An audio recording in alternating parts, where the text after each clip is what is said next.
Bismillahirrahmanirrahim. Assalamualaikum warahmatullahi wabarakatuh. Untuk yang pertama dan yang utama, marilah ananda sekalian, kita membiasakan diri untuk mengucapkan syukur, rasa terima kasih kita kepada Allah Subhanahu wa Ta'ala yang telah menciptakan kita, menciptakan tumbuh-tumbuhan, binatang, makhluk lain, dan segala sesuatu yang kita tidak bisa meniru kesempurnaannya. Semoga salawat serta salam juga kita senantiasa menzaharkan, mengucapkan di dalam hati dan pikiran kita hanya kepada Nabiullah Rasulullah Sallallahu Alaihi Wasallam. Dialah tauladan yang baik, dialah pemimpin yang baik, dialah panglima perang yang terbaik yang pernah ada. Baik ananda sekalian, kalian boleh memanggil ibu dengan sebutan Ibu Erlina, ya. Nama lengkap Ibu Erlina Indriani, yang juga bertugas di SMA Negeri 2 Pringsewu. Kali ini kita bertatap muka, ya, untuk yang pertama kali melalui moda jaringan, ya, Nak, ya. Tidak apa-apa. Tidak ada hambatan, tidak ada masalah saat kita harus mempelajari sesuatu, sekalipun itu tidak bertatap muka langsung. Yang penting hati kita, niat kita untuk belajar itu tulus. Karena seorang pencari ilmu, seorang penuntut ilmu, itu pahalanya luar biasa. Dan insya Allah, seorang pencari ilmu itu hari-harinya akan diberkahi, akan mendapat kemudahan, mendapat keberkahan dari Allah. Insya Allah. Ananda sekalian, putra-putri siswa baru SMA Negeri 2 Pringsewu, kali ini kita akan mengupas lagi tentang apa itu COVID-19. Kalian barangkali selama ini dengar virus corona, ya. Apa sih virus corona? Banyak orang membicarakan tentang virus corona. Sejak kapan coba kalian ingat? Sejak kapan kalian mulai belajar melalui jarak jauh atau dengan moda jaringan ini? Ingat-ingat, sejak kapan? Pertengahan Maret, ya. Sejak pertengahan Maret kita harus belajar dengan sistem moda jaringan. Tidak mengapa. Memang saat ini kondisinya menuntut kita untuk bisa belajar dengan jarak jauh. Dan jangan gunakan cara ini atau kesempatan ini untuk hal yang tidak baik, misalnya dengan bersantai-santai di rumah karena tidak harus pergi ke sekolah, kemudian tidak melakukan hal-hal yang bermanfaat. Jangan, gunakan waktu tetap dengan maksimal, karena sebaik-baik waktu yang digunakan itu ya waktu yang bermanfaat untuk orang lain. Kalau untuk orang lain bermanfaat, insya Allah untuk diri sendiri juga akan bermanfaat. Ayo, siapa yang sudah ingat apa itu virus corona atau orang sebut COVID-19? Apa itu? Selama ini kita tahu penyakit corona itu penyakit yang sangat berbahaya, ya. Sepertinya seperti itu, ya, yang diperoleh. Apakah benar berbahaya? Ya, kalau kita tidak tahu bagaimana cara pencegahan, bagaimana cara mengatasinya, maka akan menjadi berbahaya. Yang perlu kita tahu, pertama, bahwa corona itu memang sebuah virus yang menyerang sistem pernafasan, bahkan menyebabkan gangguan bisa dari ringan kepada gangguan yang cukup berat di pernafasan. Dan yang lebih mengerikan lagi, terjadi infeksi paru-paru. Dan yang tidak diinginkan lagi, sampai menimbulkan kematian. Itulah corona.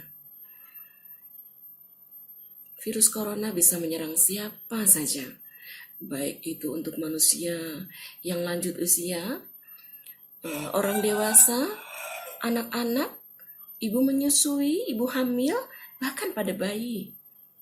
Itu juga dapat terinfeksi dari virus corona.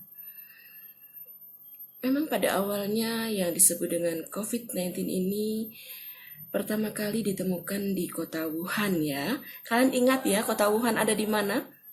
Ya, ada di Cina. Kapan itu? Di akhir Desember 2019. Dan saat ini sudah berada di bulan Juli 2020.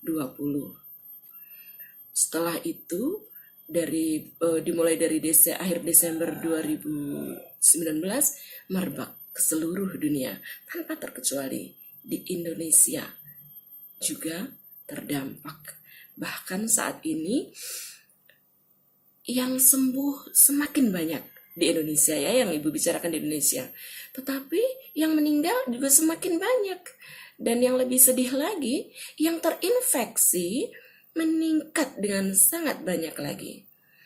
Semoga Allah segera memberikan bantuannya, segera mengijabah doa-doa kita agar virus ini atau wabah ini hilang lenyap.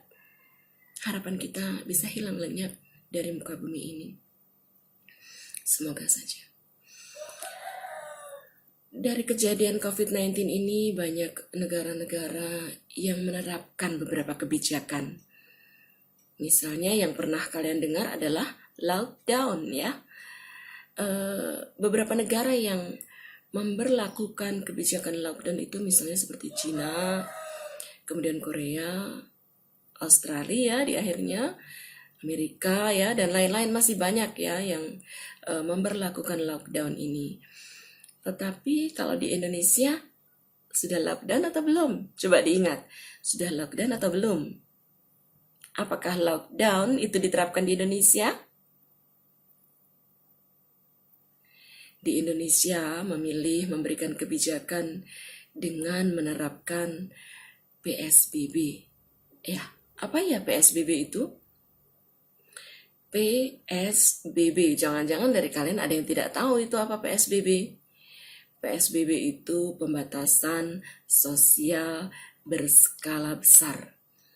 Pembatasan sosial berskala besar berarti besar sekali ya pembatasannya. Iya, karena bukan lagi pembatasan sosial berskala kecil. Kalau berskala kecil bisa tingkatannya di dalam rumah, bisa tingkatannya hanya di dalam kelas ya, atau di dalam satu sekolah saja. Tapi kalau sudah besar, apa saja misalnya pembatasannya yang kalian tahu, yang selama ini kalian tahu apa saja? Iya, misalnya contoh nih, transportasi ya, transportasi umum, baik itu di darat maupun di udara. Untuk PSBB maka tidak lagi diaktifkan untuk sementara ya, dalam jangka waktu, kurun waktu yang waktu itu belum ditentukan, tetapi Indonesia sudah tidak lagi melakukan PSBB. Misalnya di bandara ya, tidak lagi diizinkan atau tidak ada lagi pesawat yang beroperasi untuk mengantarkan penumpang atau yang lainnya dari satu wilayah ke wilayah yang lain, atau armada bus ya, dari satu provinsi ke provinsi yang lain, atau dari provinsi itu sendiri, dari kabupaten ke kabupaten yang lain. Itu kalau terjadi di daerahnya terjadi zona merah, atau dalam arti memang tidak betul-betul tidak boleh keluar dengan aturan ya yang diperlakukan sesuai dengan protokol COVID-19 gitu. Kalau di Indonesia memilih mengambil kebijakan PSBB ya. Kalau secara umum di negara-negara lain juga melakukan PSBB ya. Nah, tetapi yang sekarang nih yang perlu kalian pahami, kalaupun sementara ini kalian sudah memahami yang lain tentang apa sih ciri-ciri seseorang yang sudah terkena atau terinfeksi dari COVID-19 itu. Memang secara garis besarnya itu ada 3 cirinya. Yang pertama itu demam, ya.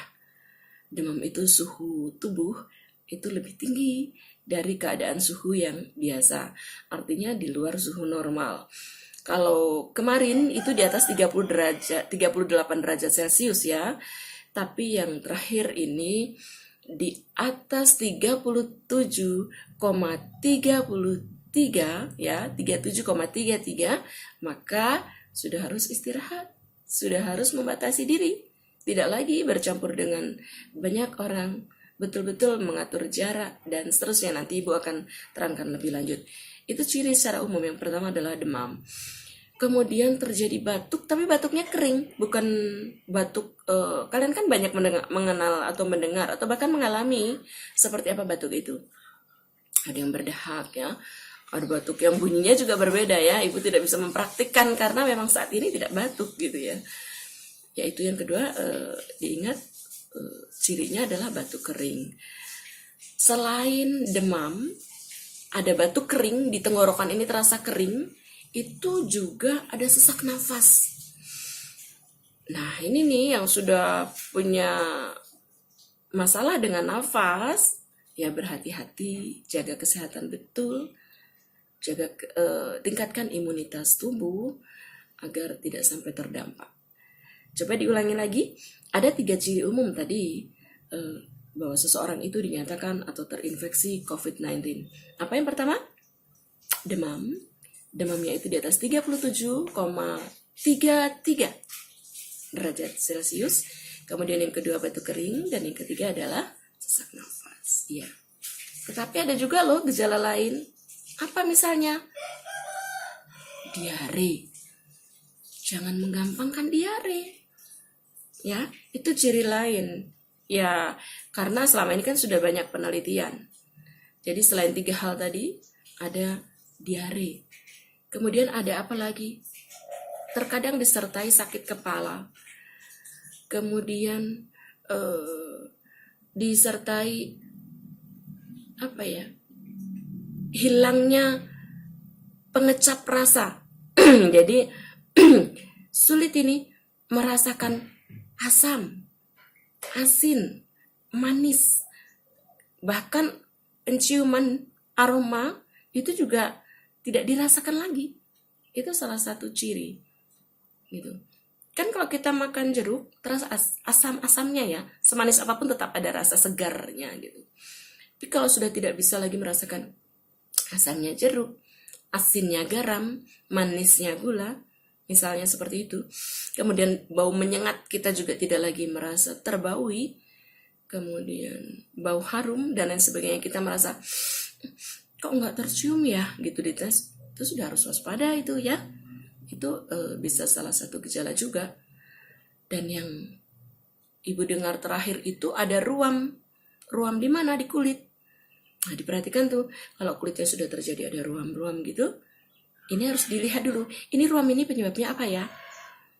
Kalau misalnya tadi salah makan karena makan udang, setelah makan lobster misalnya, mungkin karena itu masih ada penyebab. Tapi kalau terjadi tiba-tiba, itu juga harus diwaspadai ya, Ananda.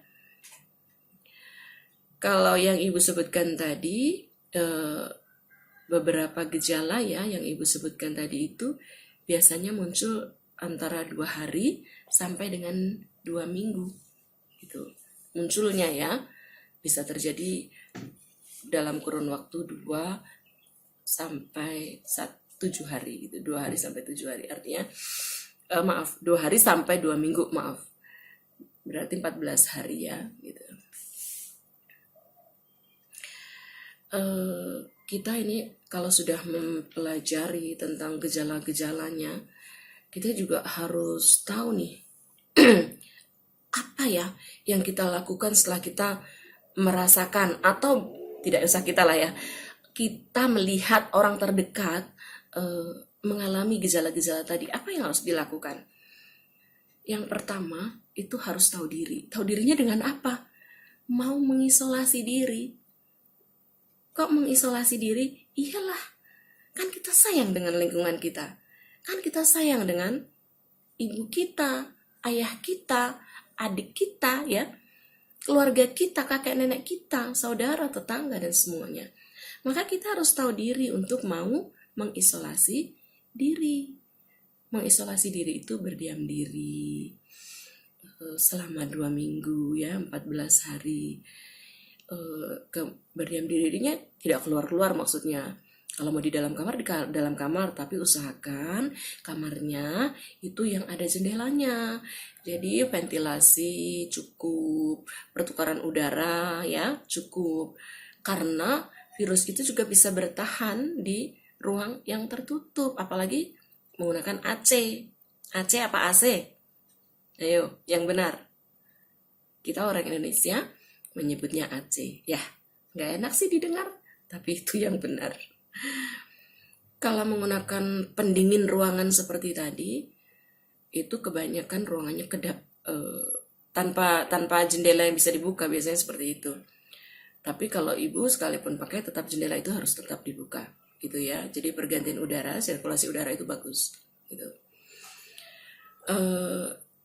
Kemudian alat-alat makan, usahakan jangan bergantian. Kalau sudah terdampak ya seperti yang ibu sebut tadi, jangan gantian tuh alat makan, baik itu sendok, piring, gelas, dan lain sebagainya. Kita pokoknya tahu diri deh, karena kita sayang dengan keluarga. Kemudian segera hubungi hotline COVID-19, atau ya kalau di sini kita di daerah ya RT RW terdekat ya. Kemudian pasti RT RW terdekat itu menyampaikan kepada tim gugus COVID yang ada di lingkungan kita, apakah itu puskesmas atau yang lainnya. Kalau misalnya dari keluarga kita ada yang dari dinas kesehatan, kita bisa langsung melaporkan itu, bahwa menyampaikan bahwa memiliki gejala-gejala seperti yang ibu sebut tadi, gitu. Ya, kemudian ya yang ibu sebutkan tadi, selain mengisolasi diri, kita segera melaporkan. Yang ketiga, batasi betul untuk tidak berinteraksi dengan lingkungan sekitar. Gak perlulah ingin membeli makanan misalnya ke warung, jangan dulu, tahan 2 minggu, bersabar untuk mengisolasi diri, ya gitu.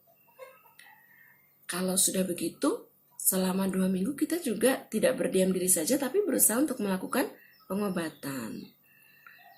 Ada nggak sih obat dari corona ini atau virus corona? Ada tidak ya virus corona ini obatnya? Memang sampai saat ini belum ditemukan obatnya itu apa. Belum. Tapi pencegahan yang diberikan oleh tim medis itu sudah banyak. Karena mereka sudah mempunyai banyak pengalaman, baik dari dalam negeri maupun dari luar negeri. Karena ini mendunia ya sifatnya gitu. Setidaknya dari tim kesehatan itu sudah berupaya semaksimal mungkin lah untuk menuntaskan penyebaran dari virus COVID-19 ini. Nah, kalau misalnya kalian mau mengisolasi diri di rumah selama 2 minggu dan tahu penanganannya, itu boleh. Tapi kalau menurut ibu lebih baik kalian ke rumah sakit rujukan saja, ya. Karena di sana akan dikarantina. Perawat akan lebih paham bagaimana menangani pasien yang terjangkit virus corona ini, gitu. Kalau misalnya kalian memang, saya nggak mau, saya mau di rumah saja, saya nanti rindu dengan ayah, dengan ibu, ya harus tahu diri, yaitu tadi setelah kita melaporkan tadi, kemudian menyatakan ingin mengisolasi diri di rumah, kalian harus ikuti protokolnya, misalnya dengan meminum obat pereda demam, pereda nyeri, ya, tetapi harus yang aman sesuai dengan aturan yang diberikan dari tim kesehatan. Jangan lupa istirahatnya harus cukup, banyak minum air putih. Air putih itu sangat baik untuk tubuh kita. Karena apa? Agar darah ini tidak kental. Agar darah ini, air dan darah, kan di dalam tubuh kita ini air, darah, udara itu mengalir ya, sampai dengan ke otak gitu. Jadi cukup mengalirnya. Makanya minum air putihnya yang banyak. Karena minum air putih yang sedikit itu juga tidak membantu proses lancarnya aliran darah dalam tubuh sampai ke jantung ya, dan seterusnya. Dan yang terpenting Ananda sekalian, berdoa. Doa itu setiap saat, setiap waktu bahkan. Kalau doa itu boleh sih, di dalam hati boleh. Tapi kalau yang umat muslim seperti ibu muslimnya, usahakan kalau zikir dizaharkan atau ada gerakan bibir. Misalnya subhanallah, alhamdulillah, la ilaha illallah, allahu akbar, la haula wala quwata illa billahil azim, dan seterusnya.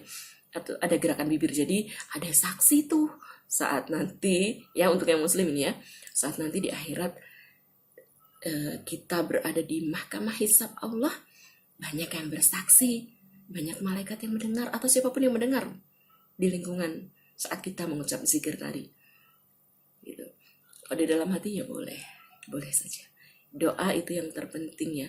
Usaha kita sudah berobat, usaha kita sudah menerapkan sesuai dengan protokol COVID-19, pengobatannya ya dan seterusnya. Tapi tanpa doa, kalau Allah tidak ridho ya tidak sembuh. Gitu. Makanya minta doa yang terbaik dari Allah Subhanahu wa taala. Yang muslim nih, jangan lupa zikir pagi dan petang. Yang agama lain pasti punya aturan ya. Ibu tidak paham aturannya itu seperti apa. Tapi setidaknya doa itu sangat penting ya. Nggak tahu ibu doanya nih untuk yang beragama lain. Ananda sekalian, selama ini coba kalian introspeksi diri. Sudah benarkah kalian menjalani protokol COVID-19 atau selama proses pemberlakuan PSBB? Kalau kita di Pringsewu kemarin sempat zona kuning ya, kembali ke zona hijau lagi, tapi ternyata kemarin juga ada lagi bulan Juni atau bulan Mei itu kemarin, ibu lupa, satu orang ya yang dari tim kesehatan juga dia terdampak positif terkena COVID-19. Kalau dilihat orangnya sangat sehat biasa gitu, tidak terlihat sakit, tidak terlihat lemah, letih, lesu. Nah itu yang harus diwaspadai. Jangan-jangan gitu ya, untuk yang sehat sangat bisa terkena virus itu. Coba tadi ibu sudah mengatakan introspeksi diri nih, apa selama ini yang sudah kalian lakukan untuk menghindari atau untuk mencegah atau untuk mawas diri, apa yang sudah dilakukan selama ini? Apa saja sih antara lain? Coba. Iya, yang pertama harus rajin cuci tangan. Cuci tangannya jangan buru-buru. Cuci tangan itu harus benar-benar menggunakan air yang bersih. Usahakan air yang mengalir ya. Cuci tangan juga tidak air mengalir langsung sudah gitu ya. Tapi betul-betul basahi dulu, kemudian ambil air sabun ya. Kemudian bersihkan sela-sela jari. Ya, sela-sela jari, punggung, kedua telapak tangan ya. Diputar-putar nih. Kita kan banyak nih, di dalam kuku ini banyak kotoran ya kadang ya. Bisa terjadi kuman yang menumpuk di situ. Makanya jangan ada kuku panjang. Seperti ibu nih, nggak ada kuku panjang. Usahakan tuh, begitu ya, dibersihkan ya. Nih dibersihkan. Jangan lupa minimal 20 detik cuci tangan itu. Ada sih sempat dengar kemarin, gara-gara sering cuci tangan jadi lupa cuci kaki. Ya, ada ya. Ya jangan seperti itu. Cuci kaki juga tetap harus dilakukan. Sebenarnya ada keuntungan nih untuk yang muslim ya, ada keuntungan. Keuntungannya apa? Akhirnya bersih terus. Kan kalau kita berada dalam posisi selalu berwudu ya, tahu ya, berwudu kan lengkap tuh. Dimulai dari membersihkan kedua telapak tangan, ya, membersihkan mulut sampai di rongga-rongga terdalamnya, ya, menghirup air ke hidung, membasuh muka sampai di sela-sela mata dibersihkan. Muka itu seluruh, yang terlihat ini bagian muka sampai ke sini. Telinganya dibersihkan, tangan sampai siku dibersihkan. Dan tidak hanya sekali usap ya, 3 kali usap ya siku itu. Kemudian kaki juga dibersihkan, sama telapak kakinya juga sama, sela-sela jarinya juga harus dibersihkan itu. Jadi tidak hanya disiram, siram, gosok-gosok begini, sudah. Tidak, dibersihkan betul seperti layaknya mencuci kedua tangan tadi. Itu kalau sudah dalam keadaan bersih seperti itu, dalam keadaan berwudu. Kalau dalam Islam sih, jangankan yang kotor-kotor, setan saja takut gitu ya.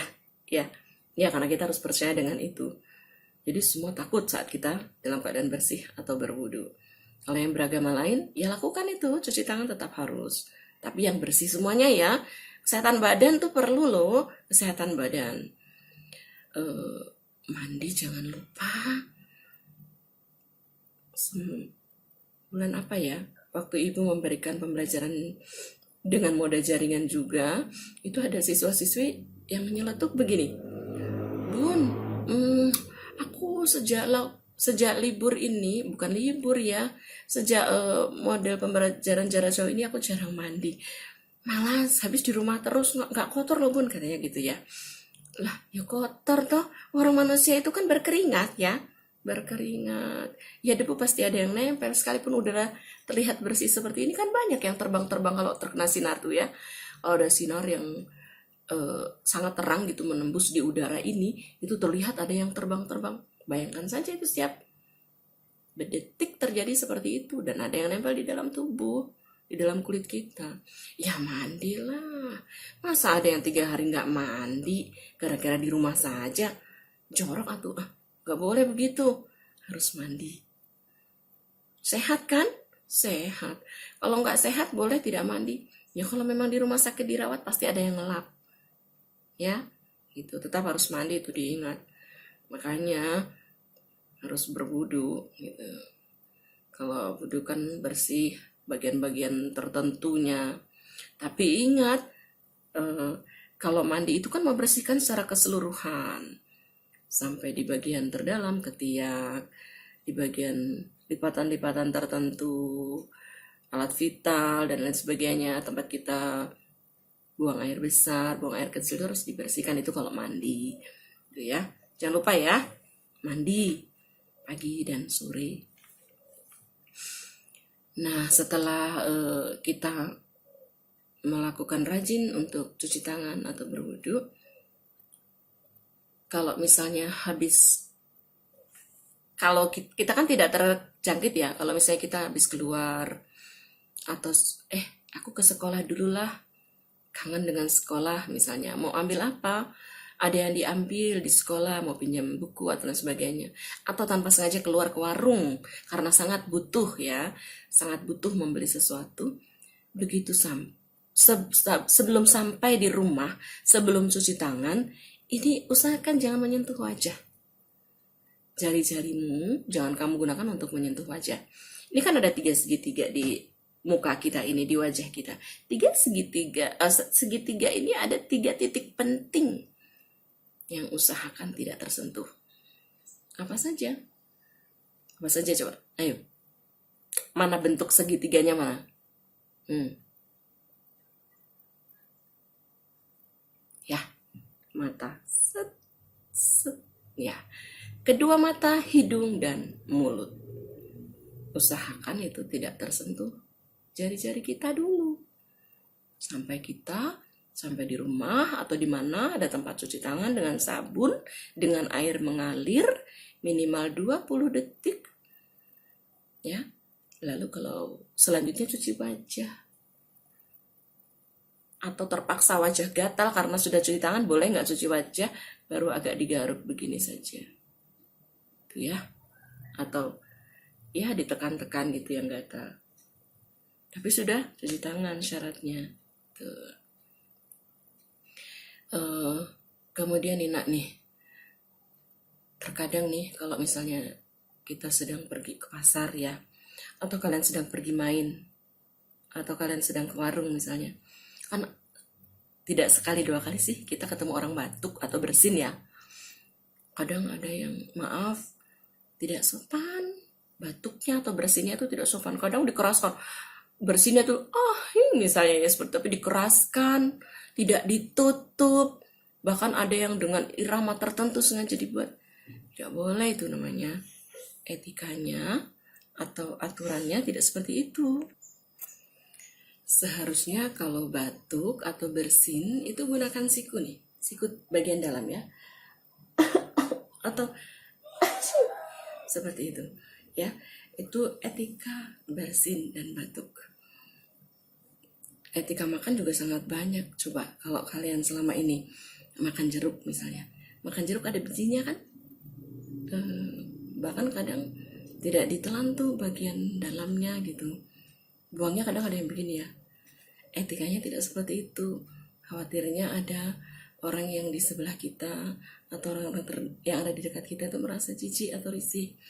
Bijinya buangnya seperti ini, ditiupkan gitu ya, buang bijinya seperti itu, pakai tangan yang dikepal gitu. Itu tadi etika bersin dan batuk. Atau gunakan tisu bersih gitu, ditutup dengan tisu. Bersin atau batuk, jangan lupa tisunya dibuang di tempat sampah. Sekarang ini jangankan tisu ya, coba sih kalian kalau setelah makan sesuatu, selama ini sudah membuang ke tempat sampah belum? Kalau sudah selesai, sampahnya dibuang ke tempat sampah tidak? Harusnya dibuang ya. Jadi merasa malu lah, ya Allah, sudah sebesar ini, sudah kelas 1 SMA loh, masa ada sampah setelah makan permen dibuang saja, ditinggalkan.